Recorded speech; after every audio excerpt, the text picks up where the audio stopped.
नमस्कार, जय श्री राम साथियों। ज्योतिष के इस मंच पर मैं पंडित आशीष वत्स उपस्थित हूँ आप सभी प्रबुद्ध दर्शकों के समक्ष धनु राशि के जातकों का अप्रैल माह का मासिक राशिफल लेकर के। देखिए, अप्रैल का ये महीना प्रारंभ होने वाला है। ऐसे में धनु राशि वाले जातकों, आपके मन के अंदर ये कौतूहल होगा कि वर्ष का ये चौथा महीना हमारे लिए कैसा जाएगा।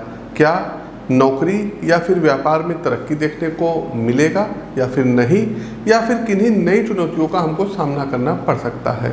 तो इसलिए धनु राशि के जातकों, आज हम आपकी राशि और जन्म कुंडली पर पड़ने वाले विभिन्न ग्रहों और नक्षत्रों के प्रभावों और उनकी चाल को देखते हुए धनु राशि के जातकों अप्रैल माह का मासिक राशिफल लेकर के अपने इस मंच पर उपस्थित हुआ हूं, ताकि उसी के अनुसार आप अपने उपाय कर सकें। आपकी जानकारी के लिए बता दें कि प्रस्तुत राशिफल आपकी चंद्र राशि व आपकी नाम राशि दोनों पर संयुक्त रूप से आधारित है। आगे बढ़ते हैं। पहला पॉइंट आता है पारिवारिक जीवन। तो देखिए, अप्रैल माह में धनु राशि के जातकों वैसे तो सब कुछ सामान्य रहेगा, लेकिन घर परिवार में किसी बात को लेकर के वाद विवाद व वैचारिक मतभेद परिवार के सदस्यों के बीच में हो सकता है। संयुक्त परिवार है तो सदस्यों के बीच कुछ बातों को लेकर के आपसी नोकझोंक तक देखने को मिलेगी। इस कारण पारिवारिक खुशियों में कमी आएगी और मन भी आपका अशांत रहेगा। हालांकि 20 अप्रैल के बाद सब कुछ सामान्य हो जाएगा और स्थिति पहले से भी अच्छी हो जाएगी। घर के बड़े बुजुर्गों के स्वास्थ्य का आपको विशेष ध्यान रखने की सितारे सलाह दे रहे हैं, क्योंकि माह के मध्य में उनकी कुछ तबीयत खराब रह सकती है। यदि आपके छोटे भाई या बहन हैं तो इस महीने उनका विवाह इत्यादि हो सकता है, या आपके घर पर कोई बड़ा विवाह का प्रस्ताव आ सकता है। आगे बढ़ते हैं। व्यापार व नौकरी के लिए कैसा रहेगा अप्रैल का माह। तो धनु राशि के जातकों, व्यापार से जुड़े जो जातक इस माह लाभ में रहेंगे, साथ ही साथ आप अपने व्यापार को यदि एक्सटेंड करना चाहते हैं तो बढ़ा सकते हैं। आपको अपने ग्राहकों और पार्टनर से भरपूर सहयोग मिलेगा। यदि आपका व्यवसाय साझेदारी में है तो बाजार में, मार्केट में भी आपको लेकर के एक सकारात्मक माहौल बना रहेगा और सभी आपके काम की प्रशंसा करेंगे। यदि आपने शेयर मार्केट में पैसा इन्वेस्ट किया हुआ है तो वहाँ से लाभ प्राप्त होगा, लेकिन वह संतोषप्रद नहीं होगा। सरकारी नौकरी कर रहे लोगों को अपने से उच्च अधिकारियों से सहयोग प्राप्त होगा। यदि आप कुछ समय से किसी काम को करने के इच्छुक हैं तो वो पूरा हो जाएगा। वही प्राइवेट जॉब में हैं और नई नौकरी की तलाश में हैं तो इस माह ध्यान बनाए रखें, क्योंकि कुछ अच्छे ऑफर आपके हाथ में आ सकते हैं। आगे बढ़ते हैं। शिक्षा व कैरियर। तो देखिए, धनु राशि के जातकों, इंजीनियरिंग की पढ़ाई कर रहे छात्रों को अपनी पढ़ाई को लेकर के चिंता रह सकती है। उनका अपनी पढ़ाई से मोहभंग भी हो सकता है, तथा धनु राशि के जातकों, आप अपना कैरियर किसी और क्षेत्र में बनाने का विचार कर सकते हैं। ऐसे में धैर्य से काम लें और कोई भी निर्णय सोच समझ करके ही लें। यदि आप 11th या 12th में हैं तो यह माह आपके लिए शुभ संकेत लेकर के आया है। आपके शिक्षकों से आपको उचित सहयोग प्राप्त होगा और मित्रों से भी सहायता मिलेगी। किसी परीक्षा के परिणाम का इंतजार कर रहे हैं तो उसमें सफलता हाथ लगेगी। आते हैं प्रेम व वैवाहिक जीवन।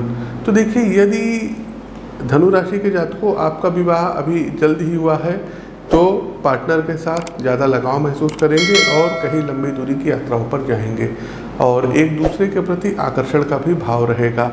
इसके अलावा प्रेम संबंधों के लिए यह माह उत्तम परिणाम देने वाला रहेगा और दोनों के बीच रिश्तों में अच्छा एक बॉन्डिंग रहेगी।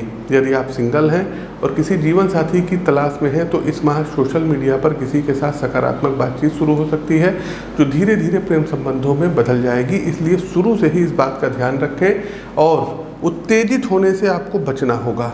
आते हैं अंतिम पड़ाव स्वास्थ्य राशिफल पर।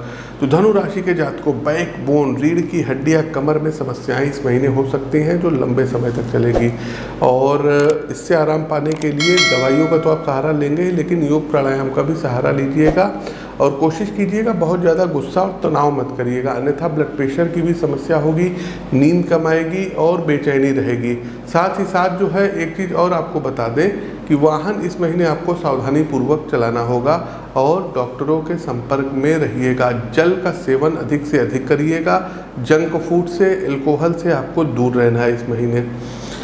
आते हैं अंतिम पड़ाव उपाय पर। तो देखिए, आप अपनी कुंडली का विश्लेषण करवा करके वैसे उपाय जान सकते हैं, लेकिन कुछ उपाय हैं जिनको आप करके इस महीने को अपने अनुकूल बना सकते हैं। तो सबसे पहले अंक 6 जो है ये आपके लिए बहुत ही सर्वथा शुभ अंक रहेगा, इस अंक का आप प्रयोग कर सकते हैं। वहीं यदि हम लकी कलर की बात करें तो आपके लिए इस महीने लाल रंग सर्वथा शुभ रहेगा। इसके अलावा आपको करना क्या होगा, तो प्रतिदिन साथियों आप लोगों को एक काम ये करना है कि आसपास यदि शंकर जी का मंदिर हो तो रुद्राष्टक के पाठ से वहाँ पर अभिषेक करके जल अर्पित करना होगा शिव जी को। मंगलवार वाले दिन बंदरों को गुड़ या चना या फिर केला खिलाइए। साथ ही साथ शनिवार वाले दिन आप लोगों को चाहिए कि हनुमान जी के मंदिर में बैठ करके सुंदरकांड का पाठ करें। प्रातःकाल जब आप उठते हैं तो दोनों हथेलियों का दर्शन करिए। क्राग्रे वस्ते लक्ष्मी कर मध्ये सरस्वती कर मूले तो गोविंदा प्रभाते कर दर्शनम, तो दोनों हथेलियों के दर्शन करिए। माता पिता का पैर छू करके आशीर्वाद लीजिए और हो सके अपनी पत्रिका दिखा करके एक पीला पुखराज रत्न आप जरूर धारण करिएगा। साथ ही साथ किसी भी एक बुधवार को किन्नरों को कुछ आपको मीठा खाने को देना होगा। तो ये कुछ उपाय हैं धनु राशि के जातकों जिनको आप करके अपने जीवन को सुगम व सरल बना सकते हैं। हमारा प्रस्तुत राशिफल कैसा लगा कमेंट बॉक्स के माध्यम से हमें अवगत कराइए। नए हैं तो चैनल को सब्सक्राइब करिए, बेल आइकन दबाइए। अपनी वाणी को विराम देते हुए ज्योतिष के इस मंच से मैं पंडित आशीष वत्स आप सभी प्रबुद्ध साथियों से विदा लेता हूँ। नमस्कार, राम राम।